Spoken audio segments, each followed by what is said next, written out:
Hi, beautiful people. Welcome back to another episode. I'm so glad that you came back to have a chat with me. I really love speaking to you guys because y'all my fam, y'all my sis. So I'm glad that you are here to kick it with me one more time. So today we're getting deep. Today we're being really vulnerable. Today we're talking about the waiting season and how you have to wait through the storm. Just because you have to allow God to do what he's gonna do in that waiting season. So how many of you been in a season where it's just like, okay, God, what's going on? Nothing is moving. Like, I might be doing a lot, but nothing is showing for it.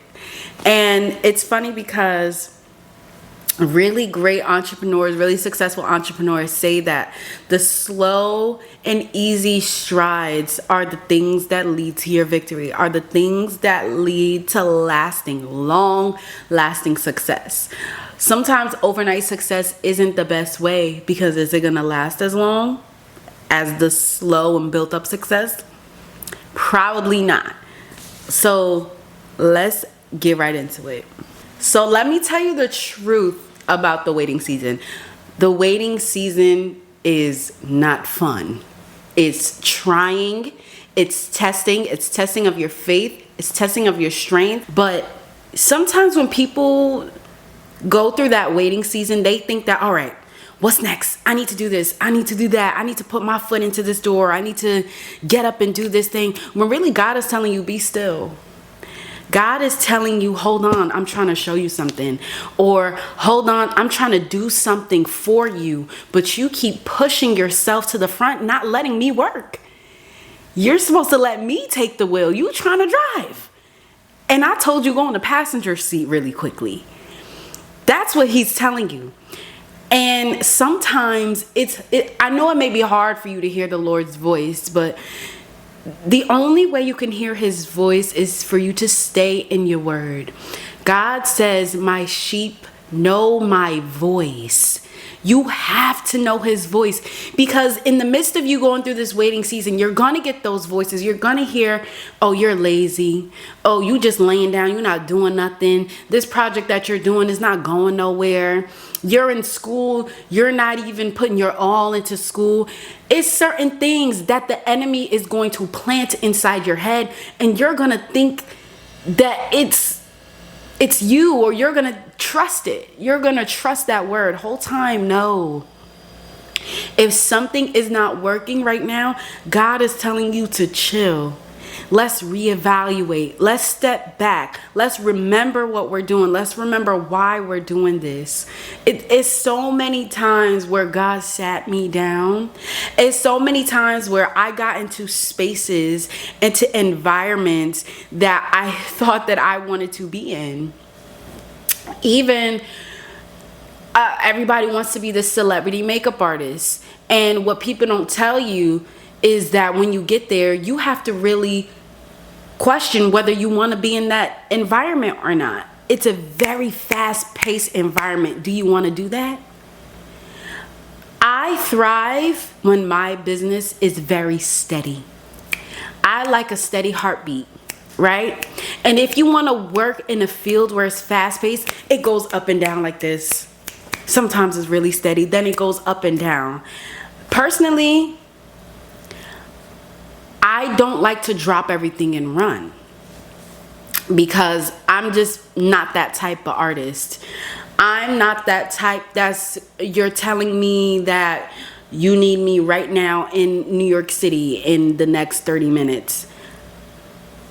I'm busy. I'm in between my TV show, or I'm in between a client. You know what I mean? And when I was younger, I would drop and I would do it. Or, you know, when I was new in the beginning, I would even cancel a client because there's a celebrity I gotta do. And this client don't matter because she's not a celebrity. I gotta do this celebrity because then I'll be on. And that's what a lot of service providers and people think when Your real celebrities are your clientele that come to you monthly, month after month. They sew into you, they purchase you, they buy my lip gloss, they buy my lip liner, they're supporting under my photos and my pictures. When you go and do this celebrity, or you go and do this person, you're just a do and go. They're just worried about if they're gonna have their makeup done in 15 minutes or not. Then they're gonna forget all about you. And then they're gonna say net 30. I ain't got 30 days to wait for my money. I need it now. Yo, y'all heard that commercial? It's my money and I want it now. That's what it gives. And that's okay.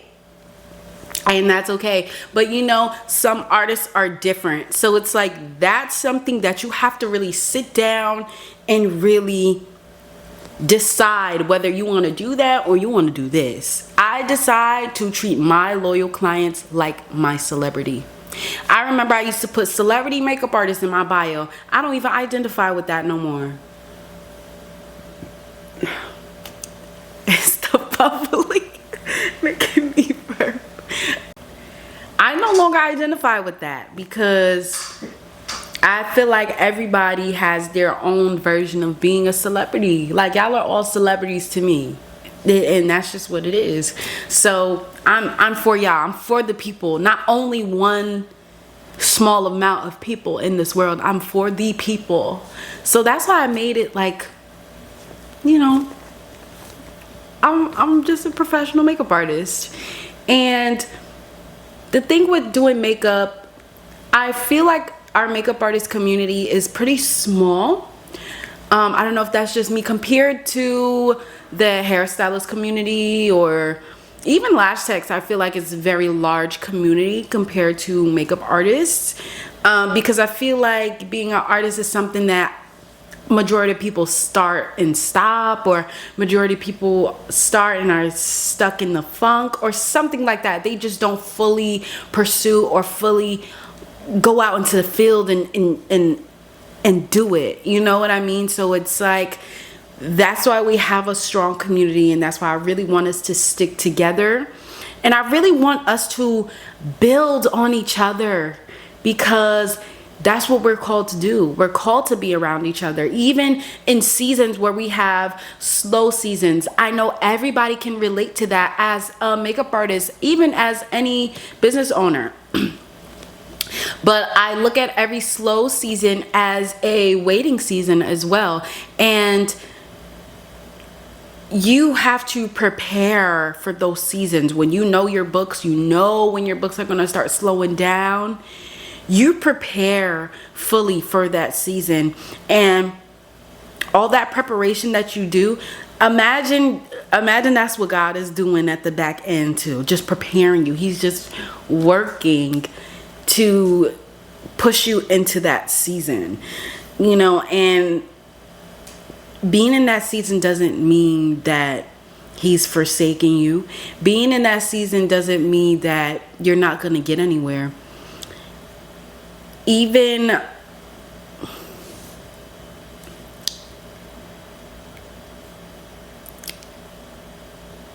being in that season just means that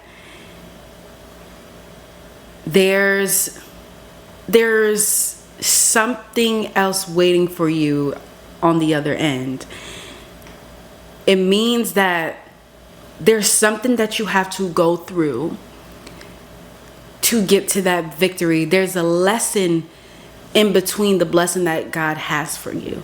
There's something that has to move in order for you to continue. Something is probably blocking you, and God is trying to say, no, you can't go to this next level until you handle this. It could be a person, it could be a place, it could be a thing.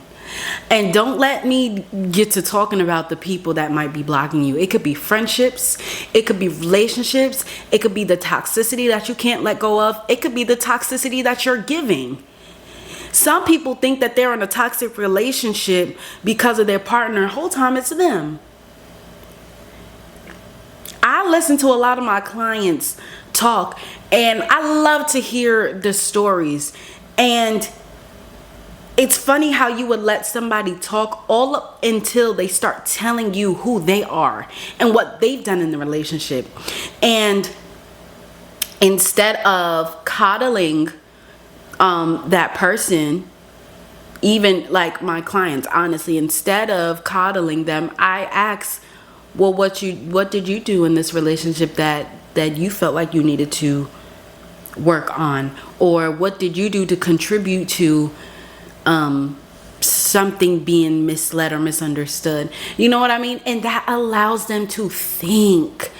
That allows you to make more of a mark on them than the people around them that are being yes men, right?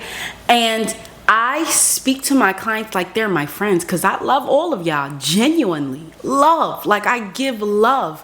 And who would I be to not show some type of correction or show some type of understanding for both sides?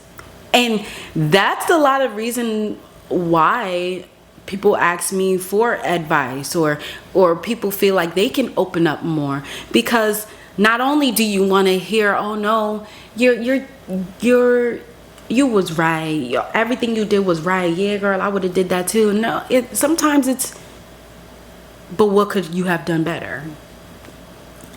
And it's okay to think like that, and it's okay to ask those questions. It's okay to build that bond and that relationship with your client, because your client is your sis at the end of the day. And I do truly think that you do have to read the room. You do have to know if that client is going to receive that information well. You do have to know that. So I would start asking those questions with a client that I've seen a couple times. Because in the beginning, you could just be a listening ear.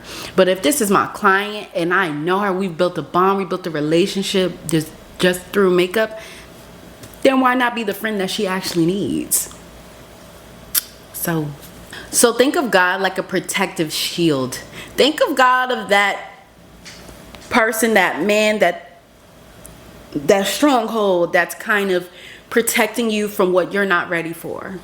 You probably want to step into a new thing. You probably are trying something new, and you probably put your all into it too, but it just fell through.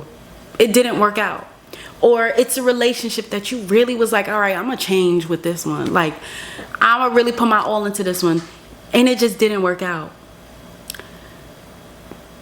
Little did you know, God was protecting you. I just saw a podcast. There's a podcast that I see a lot. I come across a lot.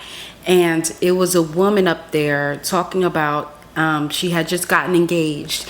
And 3 months later, he said he don't even want to be together no more. He didn't want to be engaged. He called off the wedding. It's just done. And one of the hosts, the podcast host, was just like, thank God.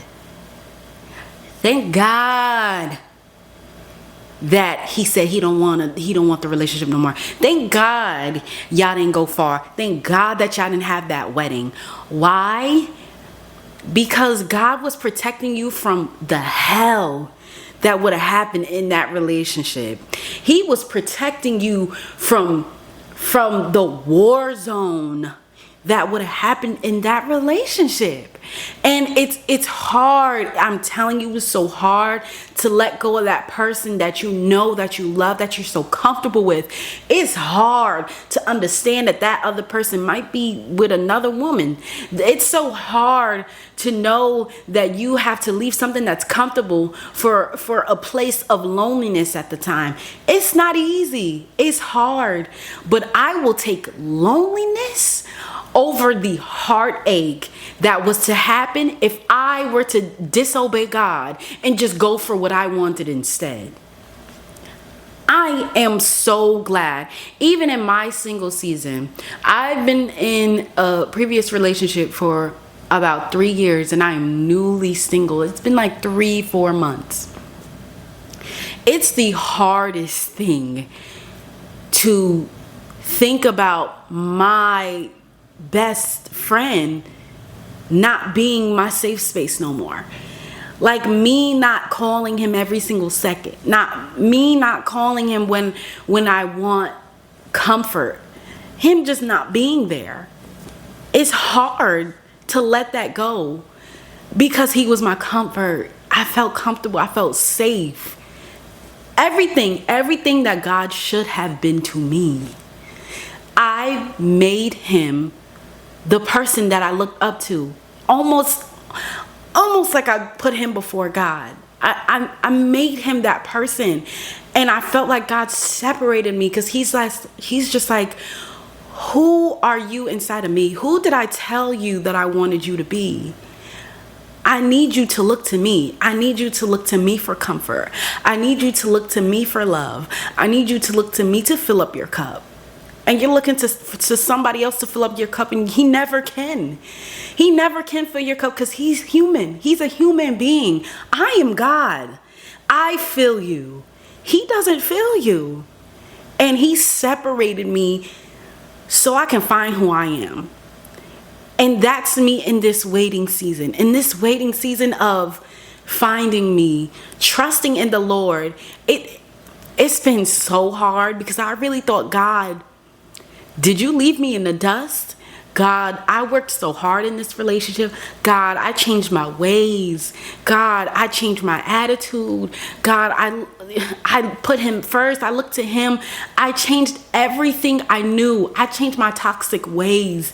I stopped hitting. I used to hit men. Like, what? I stopped. I respected everything. I did everything right. Everything was supposed to follow through. I was supposed to be married.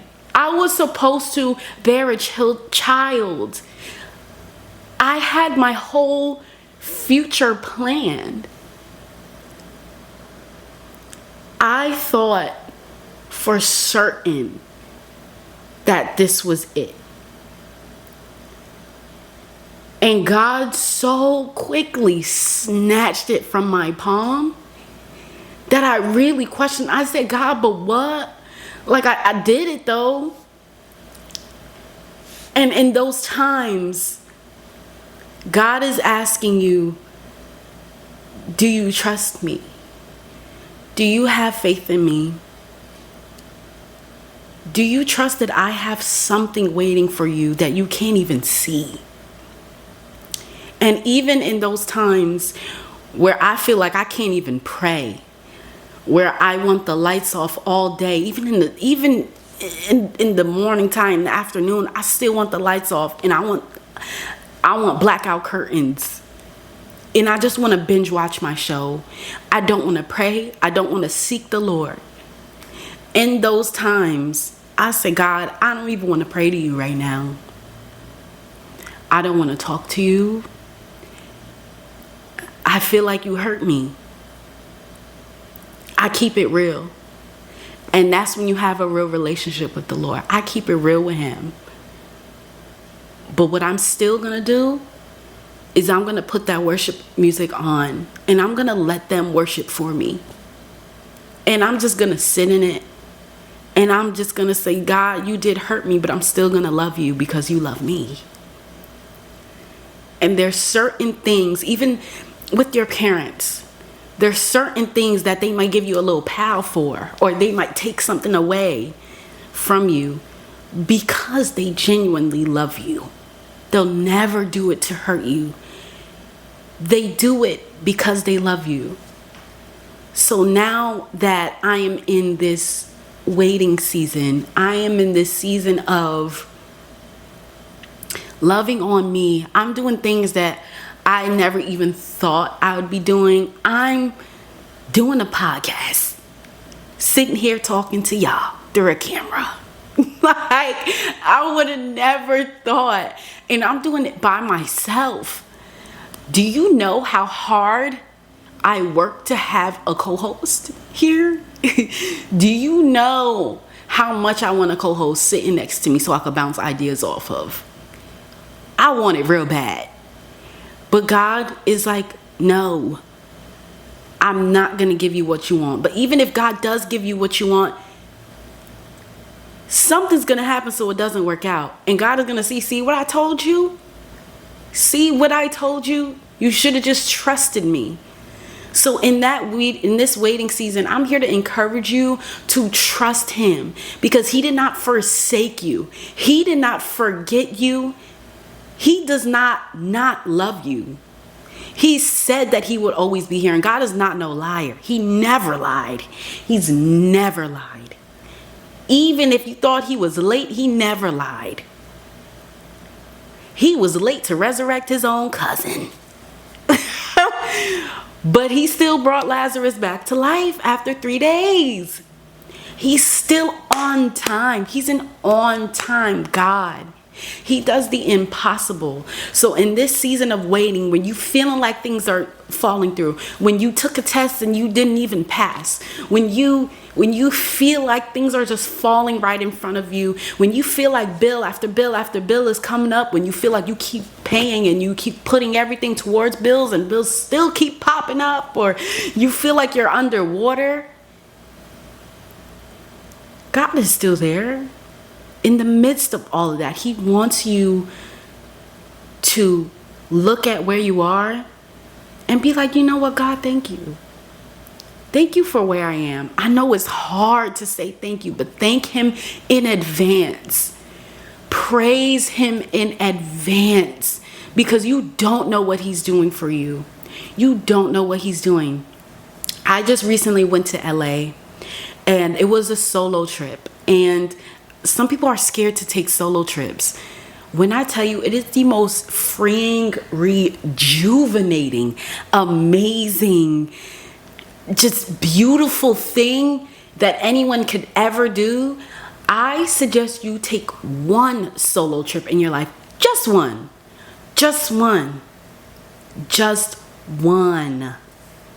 When you feel like you have no friends to go with, no family to go with, go by yourself and look what God can do. Look what God can do. God opened my path to make more new friends. I hung out with friends in LA. I got friends in LA. Like, hello. Look what God has done. And look at what he continuously does. So in this season, things may not work out. It won't. Or it may seem like nothing is happening. This podcast, videos after videos, I'll keep putting out videos after videos. I'm not going to see 50,000 subscribers tomorrow. I hope I do. But if I don't, I know that it's a slow and steady race. And it's a slow build. But God is here every step. He's anointed my path, and I trust him. So in the meantime, in your waiting season, it is okay. Trust him. That's all I have. So there's different ways that you can handle this waiting season. Pray for alignment, not speed, not quick, not hastily, not just fast, because when you pray for speed, you just go over the place. Pray for alignment. Ask God, say, God, I don't know where you want me to go.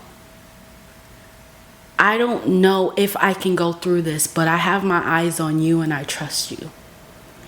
And I ask for you to align me with everything that is for me. And anything that is not for me and wishes harm on my path, remove it now in the name of Jesus. Pray that prayer.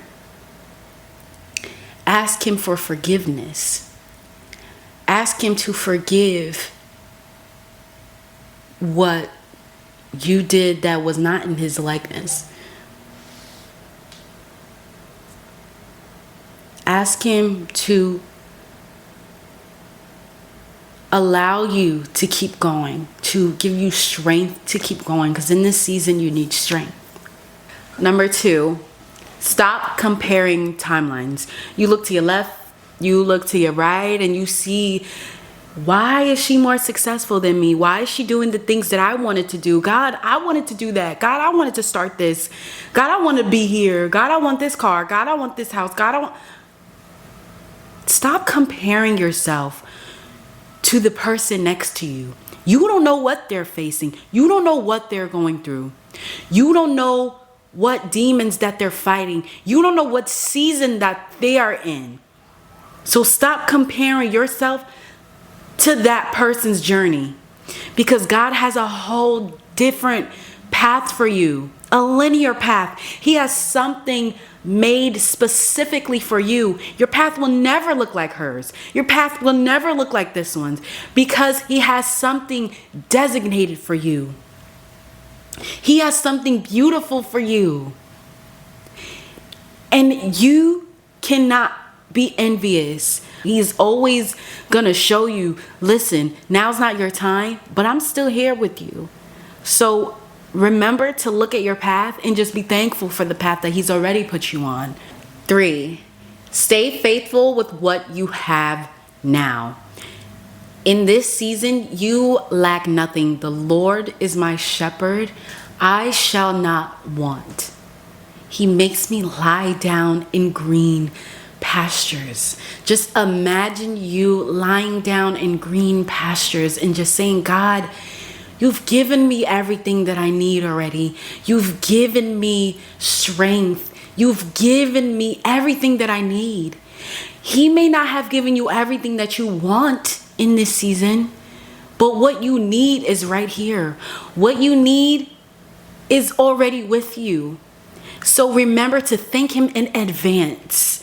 Praise him in advance, because he has things assigned for you. But you just need to go through this wilderness, and you need to stay faithful to him, because he will stay faithful to you.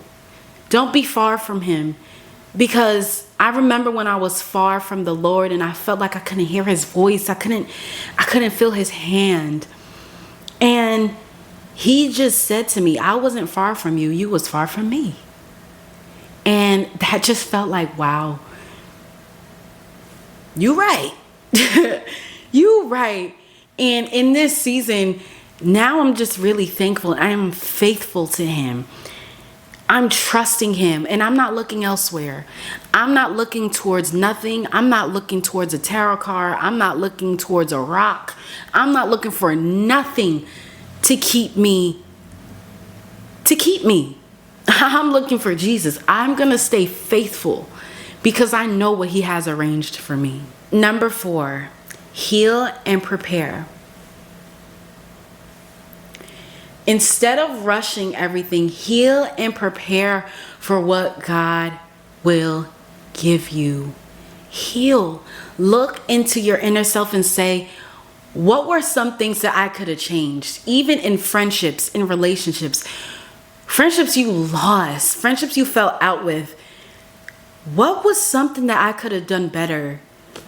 What was something that I enjoyed in that relationship?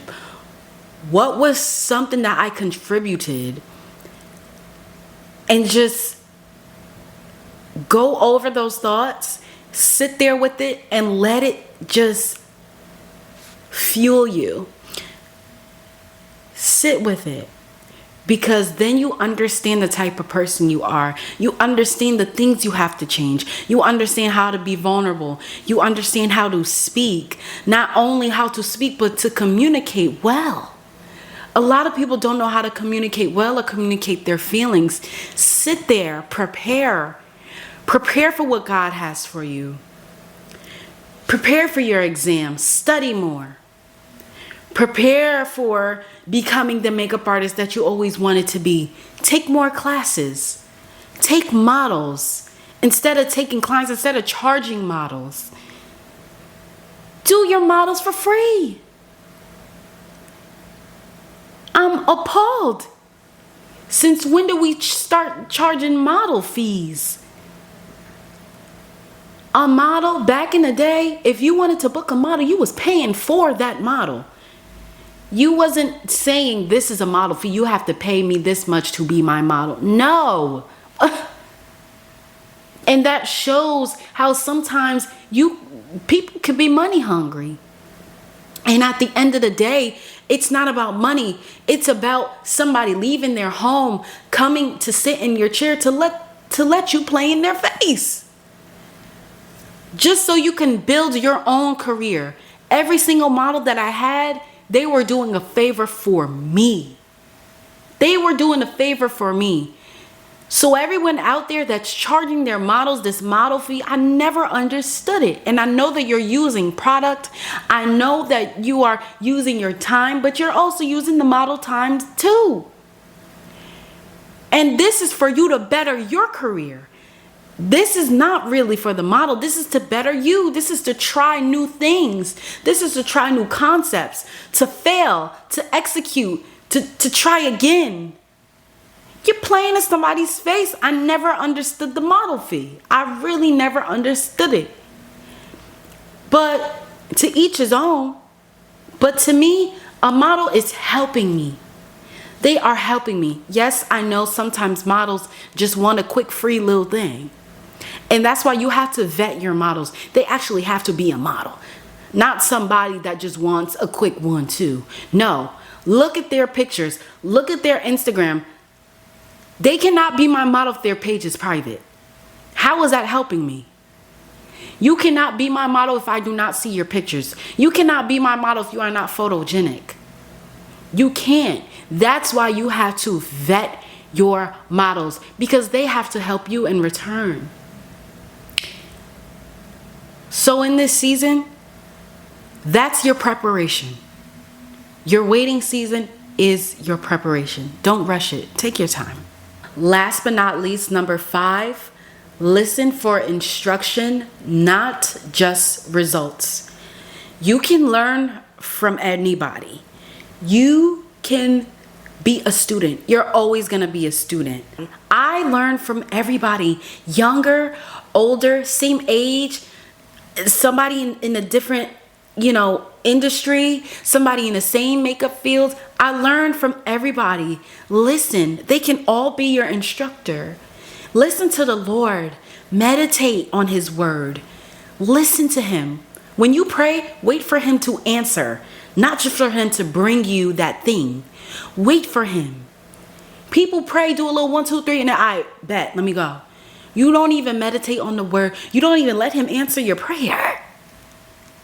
Wait, sit down, relax, and let him guide you. Be a student. You're going to be a forever student, and that's how you grow. That person that you're praying for, that thing that you're praying for, become it. Become it already. Exude that thing that you're praying for.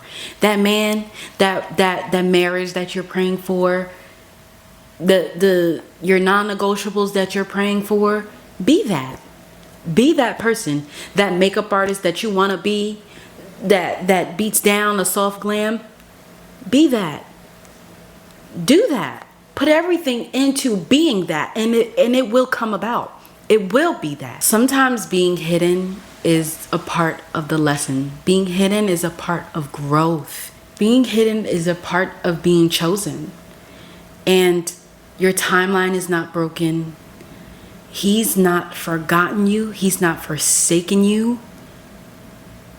He has not let you fall by yourself. If he promised something to you, he will do what he promised. And trust him to do what he promised, because he is that type of God. He is a just God. He knows what he said to you, and he will fulfill it, because he doesn't lie. He's not human. He don't lie. And he will give you that strength that you pray for. So I just want to encourage you today that your time is coming, and to be still in his presence. Be still and know that the waiting season is just a season. And seasons change all the time. So just wait this season out and be faithful. Be encouraged. Prepare. Serve one another. Be open. Heal your wounds. Strengthen yourself within Christ. Be in your word. And know that he's going to fulfill his promise. So thank you so much, all of you, for coming back to spend time with me.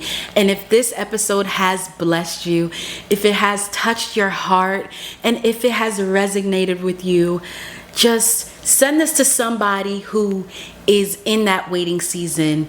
Share this, subscribe to this, because this podcast has spoken to your heart. And let the person know, the person that you share this with, let them know that you care for them and you want them to hear this word about a waiting season, and that the waiting season is almost over. So thank you guys for coming back and listening to me on this podcast.